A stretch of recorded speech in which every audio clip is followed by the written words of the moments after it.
marché financier, marché de dette et marché de fonds propres, marché primaire et marché secondaire en point 2. En point 3, marché organisé et marché de gré à gré. En point 4, on verra un marché monétaire et marché des capitaux. Au niveau des marchés de dette et marché de fonds propres, une entreprise peut obtenir des fonds sur un marché financier de deux manières pour répondre à ses besoins de financement, soit des obligations ou des actions. On parle d'obligations en termes d'un titre à revenu fixe qui est représentatif d'une dette. Une obligation représente un engagement contractuel par lequel l'emprunteur s'engage à payer au détenteur de l'obligation des versements déterminés à des intervalles fixés jusqu'à une certaine date appelée échéance, à laquelle le dernier versement est réalisé et la dette s'éteint. Si nous voyons bien, on parle d'un engagement contractuel. Donc, quand j'émets une obligation en termes d'entreprise, c'est de dire celui qui va posséder ou détenir cette obligation, donc qui me prêtera de l'argent en échange de cette obligation qu'il détient est un engagement contractuel, comme une reconnaissance de dette par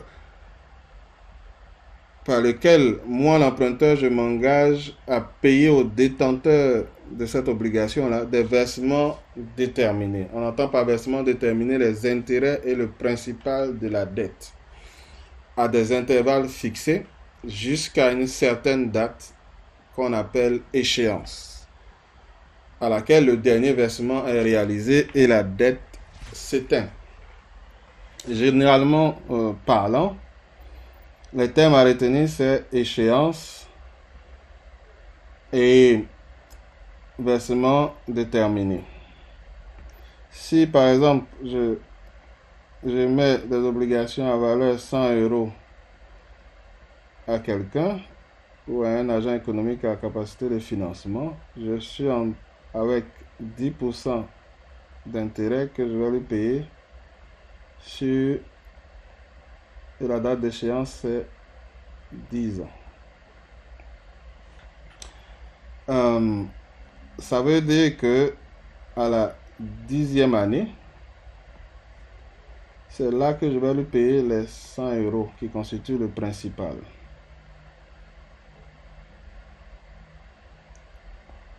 Mais pendant toute la période, je vais lui payer les 10% qui sont 10 €. Donc 1 € par an. Pour synthétiser comment cela est fait. Donc,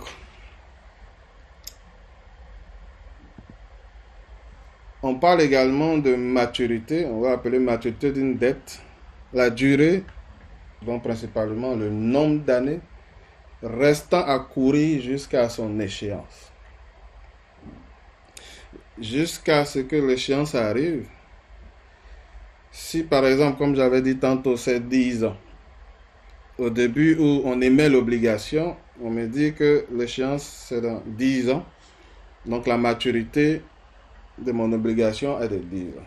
Si un an plus tard, on me demande quelle est la maturité de l'obligation que je détiens, je dirais 9 ans. Si 2 ans plus tard, depuis le moment où j'ai acquis cette obligation, on me demande quelle est la maturité de cette obligation, je dirais 8 ans. Donc c'est toujours la durée restant à courir jusqu'à l'échéance de l'obligation. Donc la notion de maturité permet d'avoir 3 catégories de dettes. Donc on a une maturité qui est inférieure à 1 an pour les dettes à court terme. Les dettes à long terme sont celles qui ont une maturité supérieure à 10 ans. Et les dettes à moyen terme sont celles qui ont une maturité qui est comprise entre 1 et 10 ans.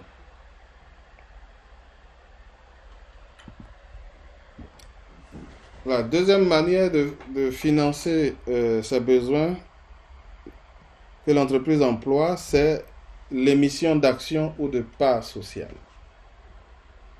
Le produit de l'émission entre alors dans les fonds propres de la société, car les actions sont des fractions de son capital.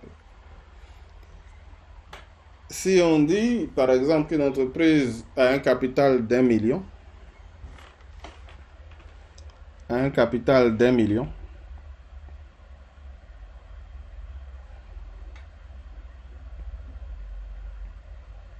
d'euros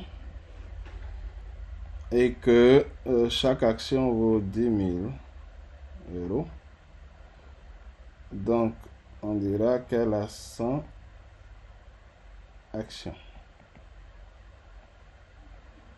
Qu'elle émet 100 actions à 10 000 euros chacune pour pouvoir avoir ce capital-là. Donc, chaque fois qu'elle voudra augmenter ce capital, elle va émettre de nouvelles actions à un prix ou à un cours qui permettre d'obtenir des fonds pour financer ses besoins. Et ça donne à celui qui acquiert cette action un droit de propriété parce qu'il entre dans le capital de l'entreprise. Donc, il entre dans les fonds propres de cette société et il est copropriétaire avec ceux qui possèdent les autres actions. Donc, qui possèdent des parts de cette entreprise-là. Les actions, par conséquent, vont donner des droits sur les revenus nets après dépenses et impôts et sur les actifs de cette société. Si nous détenons des actions d'une entreprise, ça veut seulement dire que lorsque l'entreprise va dégager un bénéfice, j'ai droit à ce bénéfice aussi. Et lorsque l'entreprise veut vendre ses actifs, j'ai droit également aux actifs de cette société-là. Donc, si je détiens par exemple 10% des actions d'une entreprise, ça sous-entend que j'ai droit à 10% des bénéfices qu'elle va dégager. Et je suis propriétaire à 10% des actifs de cette entreprise-là.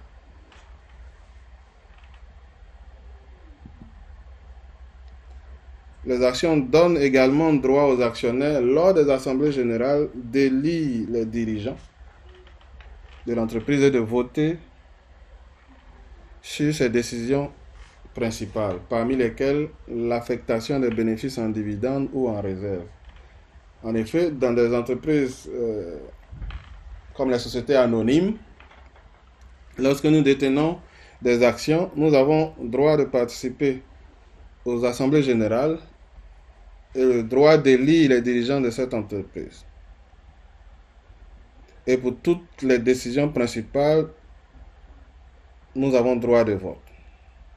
Et parmi les décisions principales, bien sûr, c'est la décision de distribuer les bénéfices en fin d'année, sous forme de dividendes, qui est la part de bénéfices qui revient aux actionnaires, ou en réserve. Lorsque les bénéfices sont réalisés en fin d'année, des décisions sont prises, soit de ne pas partager ces bénéfices-là, on parle de distribution de dividendes, soit de ne pas les partager, mais de mettre ces bénéfices en réserve pour une décision qui va être prise plus tard, soit d'investir, soit de distribuer plus tard. On parle de réserve. Donc, dividendes ou réserve, ce sont des décisions importantes pour les entreprises ces décisions sont prises au sein des assemblées générales. La particularité des actions par rapport aux obligations, c'est que les actions n'ont pas d'échéance, alors que les obligations ont une échéance, ont une maturité. Le principal inconvénient de détenir des actions plutôt que des obligations est pour l'actionnaire de n'être qu'un bénéficiaire résiduel. Qu'est-ce qu'on entend par bénéficiaire résiduel? Pour simplement dire, c'est que la société doit satisfaire à ses autres obligations contractuelles. Elle doit, avant de payer l'actionnaire, payer ses créanciers et ses salariés en particulier, payer les impôts auprès de l'État avant d'effectuer quelques versements à ses actionnaires. Donc, l'actionnaire n'est pas payé en premier, en quelque sorte. C'est un bénéficiaire résiduel. Cependant, l'avantage des actions, c'est que l'actionnaire bénéficie en proportion de la part qu'il détient dans le capital. Comme je disais tantôt, si nous détenons par exemple 10% d'un capital de 1 million, par exemple, lorsque les bénéfices vont s'accroître et vont être distribués à l'entreprise, la part que nous recevons s'accroît, même si on n'a pas acquis de nouvelles actions. On a 10%, on a toujours notre part qui va augmenter en proportion de la part que nous détenons dans le capital. Chaque fois qu'il y a un accroissement de bénéfices, la part qui nous revient s'accroît. Alors qu'au niveau de l'obligation, les intérêts sont fixes. 10%, c'est 10% du montant déjà annoncé. La valeur ne va pas changer. Mais quant aux actions, si les bénéfices s'accroissent, évidemment, la part distribuée va s'accroître au profit des actionnaires. Si la valeur des actifs aussi s'accroît, directement, la valeur des actions détenues par l'actionnaire va augmenter.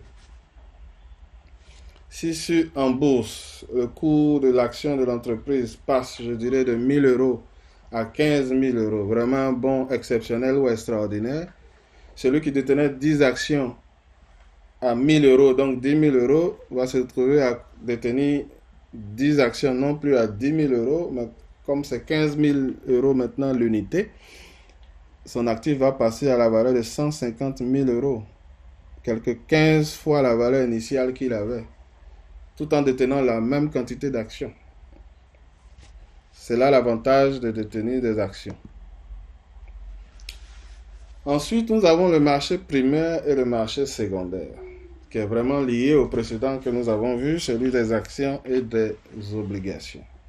En effet, le marché primaire est le marché financier sur lequel les nouvelles émissions de titres, c'est-à-dire actions ou obligations, sont proposées par les sociétés ou les États émetteurs à des acheteurs qu'on appelle souscripteurs. Ça veut dire, chaque fois qu'on veut émettre de nouvelles actions, on parle de marché primaire. C'est sur le marché primaire que l'entreprise se rend ou l'État se rend pour vendre, on va dire, ses actions. Et ceux qui vont acquérir ces actions ou ces obligations, on les appelle des souscripteurs. Le marché secondaire, quant à lui, c'est un marché financier où s'échangent des titres qui ont été précédemment émis et donc de seconde main. On dirait en langage courant que c'est un marché d'occasion, mais ce n'est pas d'occasion. C'est un marché où on revend des actions qui ont été déjà émises. On ne parle pas de vente de nouvelles actions ou de nouvelles émissions, on parle de vente d'actions déjà existantes. Donc, je vais revendre des actions que je possède déjà. Donc, quand on veut émettre de nouvelles actions, on les émet sur le marché primaire. Mais quand on veut revendre d'anciennes actions, on les vend sur le marché secondaire. Donc, le marché primaire des titres est peu connu du public parce que la vente initiale des titres aux souscripteurs n'a pas lieu en public. Oui. Elle est organisée pour le compte de l'emprunteur émetteur par une banque d'affaires ou une banque d'investissement qui organise l'émission, la prise ferme et garantit le placement de ces titres à un certain prix en les vendant aux investisseurs de gré à gré et au public par une offre publique. Mais comme c'est fait de façon restreinte et que ce n'est pas public au niveau de la vente initiale, c'est peu connu du public et on en parle peu. Cependant,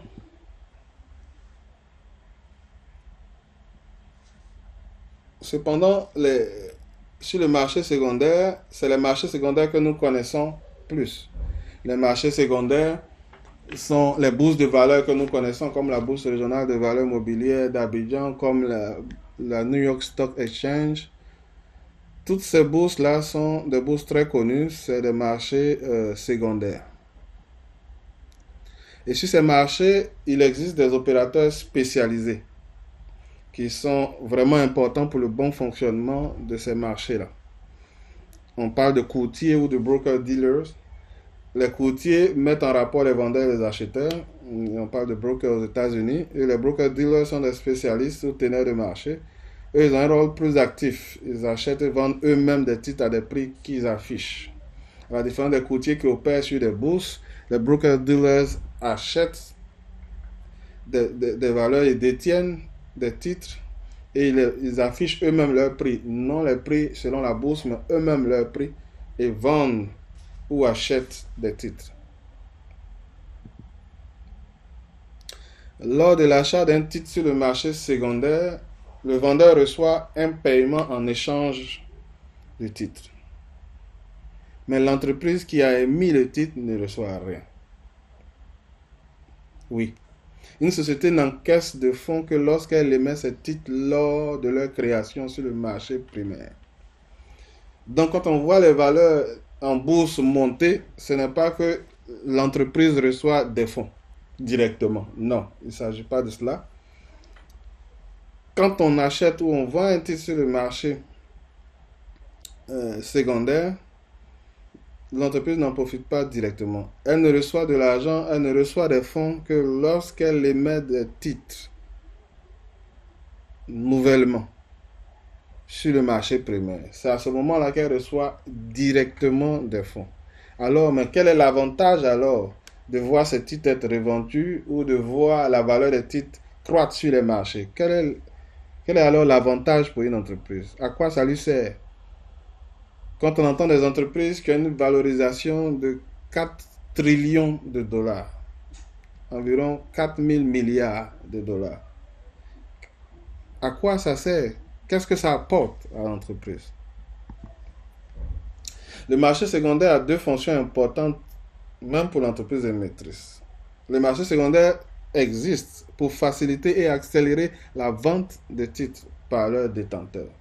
Le fait qu'il y ait un marché secondaire qui est très actif, ça donne de la valeur au titre. Pourquoi? Parce que si le marché est très actif, ça veut dire que si je détiens une action d'une entreprise, je peux aisément l'échanger contre des fonds. Donc, je peux rapidement la rendre liquide. À ce titre-là, ça facilite et ça accélère la vente des titres. La deuxième fonction importante d'un marché secondaire, c'est que c'est sur ce marché qu'on détermine le cours de chaque titre. Et ce cours-là permet à l'investisseur d'avoir une évaluation de son actif, de savoir combien ça vaut. Et ça donne aussi une information à l'entreprise qui est celle-ci, à quel prix elle peut mettre les nouveaux titres sur le marché primaire. Donc, en d'autres termes, bien qu'elle ne reçoive pas de fonds directement, mais que le cours se soit amélioré ou que le cours soit monté, ça donne à l'entreprise, si elle veut émettre de nouveaux titres, de pouvoir les émettre au moins à ce prix-là. Donc, en quelque sorte, si je dis simplement, par exemple, que mon titre vaut 1000 euros et que 2 ans plus tard, les cours montent, mon cours vaut 2000 euros. Ça veut dire que la valeur de mon titre a doublé. Donc là, je détenais 10 à 1000 euros chacun, ça me faisait 10 000 euros. Et maintenant, j'en détiens toujours 10 à 2000 euros, ça me fait 20 000 euros. Donc l'entreprise, si elle émet de nouvelles actions, on dira si elle émet 10 nouvelles actions. Quand elle émet 10 nouvelles actions, elle va dégager 20 000 euros. Alors que c'est des actions qui ont commencé à valeur 1000. Ça veut dire tout de suite, elle peut collecter 2000 euros. Et si elle conserve la valeur initiale, elle a une différence au moins de 1000 euros supplémentaires. Ça lui donne aisément de recevoir plus de fonds en vendant la même quantité d'actions. Simplement. Donc c'est là l'avantage ou la fonction essentielle des marchés secondaires. Les bourses institutionnalisées réunissent en un lieu unique, réel ou virtuel, acheteurs et vendeurs de titres, directement ou via leur agent, société de bourse, agent de change, courtier ou broker. C'est aussi le cas d'importantes bourses de commerce ou marchés de commodities, c'est-à-dire de produits primaires. Les marchés organisés et marchés de gré à gré. Les marchés organisés, c'est les bourses institutionnalisées qui réunissent en un lieu unique, réel ou virtuel, des acheteurs et vendeurs de titres directement ou via leur agent, société de bourse, agent de change, courtier ou broker. On parle aussi des bourses de commerce ou des marchés de commodities. Quand on parle de marché de commodities, c'est par exemple le marché où on vend le café et le cacao, où on vend le sucre et toutes ces choses. C'est là où on vend des biens et des produits primaires.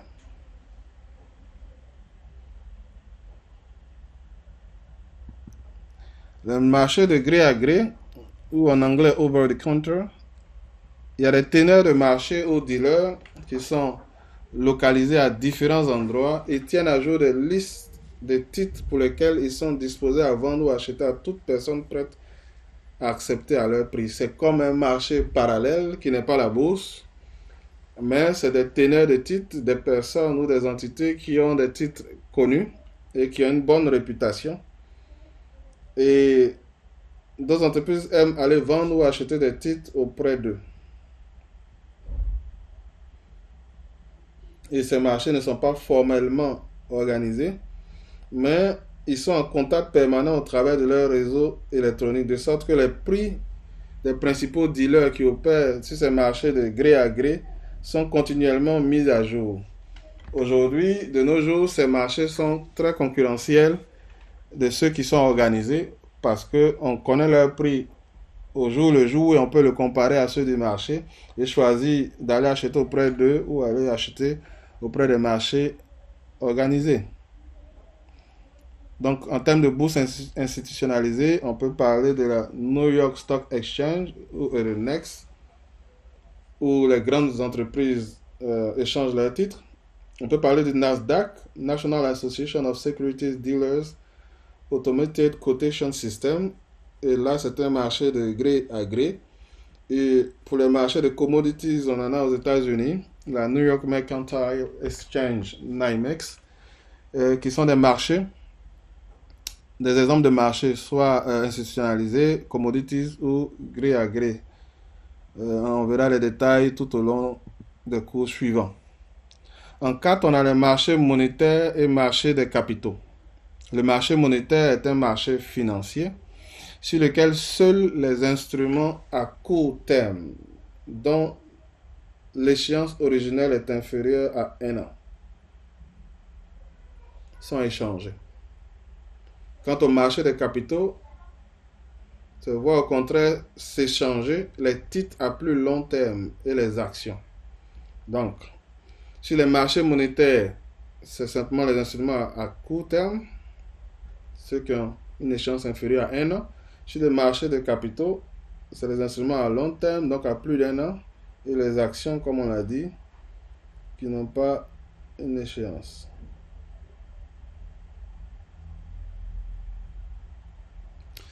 Les instruments à court terme sont en général beaucoup plus échangés que les titres à long terme, de sorte que le marché monétaire est souvent plus liquide. Les instruments à court terme, on les échange plus rapidement, donc on verra que le marché monétaire est beaucoup plus développé que celui des marchés de capitaux, parce qu'il est beaucoup plus liquide, donc tout le monde aime aller là-bas, et très rapidement, on peut échanger ces titres comme des ressources.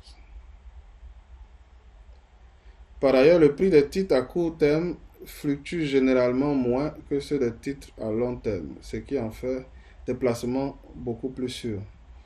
Parce que les valeurs des prix, les prix des titres à long terme varient énormément à cause de l'incertitude, alors que à court terme, les prix restent stables, donc les échanges sont plus sûrs. Les sociétés, les banques et même les particuliers utilisent beaucoup le marché monétaire pour cette raison, afin d'obtenir un rendement sur leurs fonds qui sont temporairement disponibles. C'est le marché monétaire est celui qu'on utilise le plus lorsqu'on a des fonds qui sont prévus être dépensés à moyen terme ou à long terme. Donc, on peut les faire fructifier à court terme, alors les entreprises, les sociétés préfèrent l'utiliser rapidement. Inversement, les titres du marché des capitaux, comme les actions et les obligations à long terme, sont en général détenus par des intermédiaires financiers. eux qui ont peu d'incertitude sur le montant des capitaux dont ils disposeront dans le futur. En termes d'intermédiaires financiers qui en général détient ces actions-là et ces titres sur le marché des capitaux, ce sont les compagnies d'assurance ou les fonds de pension.